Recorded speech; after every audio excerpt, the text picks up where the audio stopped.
তো এই হলো আমাদের গাপ্পির ট্যাঙ্ক সেট আপ। তো এখানে গাপ্পিও আছে, মলিও আছে, আমরা সবই একসঙ্গে রেখেছি। তো এবার আমরা দেখাবো। দেখুন এই যে গাপ্পি, একটা ফিমেলও আছে এখানে, দুটো মেল একটা ফিমেল আছে। তো সবাই আমাদের ট্যাঙ্ক সেট আপটা করা।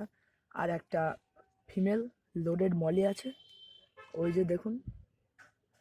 তো এখানে এই হলো আমাদের সেট আপ, আর এর উপরে কচুরিপানা দেওয়া। আর এখানে মানি প্ল্যান্ট ঝুলানো আছে নিচে, এখানেও এই একটা মানি প্ল্যান্ট, আর এখানেও নিচে ঝুলানো আছে, যদি আমরা দেখাই। আর এখানে নানা রকমের পাইপ টাইপ আছে জল জল দেওয়ার জন্য, যদি আমরা দেখাই। এই যে জালতি, আর এই হলো আমাদের সেট আপটা। তো এখানে নানা রকমের কচুরিপানা, আর নিচে দেখতে পাচ্ছেন বালি দেওয়া এবং পাথর দেওয়া, যাতে সেট আপটা আরও সুন্দর হয় এবং আমাদের হাইডিং স্পেস যেন থাকে। তো সেই কারণে এটা দেওয়া হয়েছে। তো এই হলো আমাদের গাপ্পির ট্যাঙ্ক সেট আপ। কেমন লাগলো অবশ্যই কমেন্টে জানাবেন।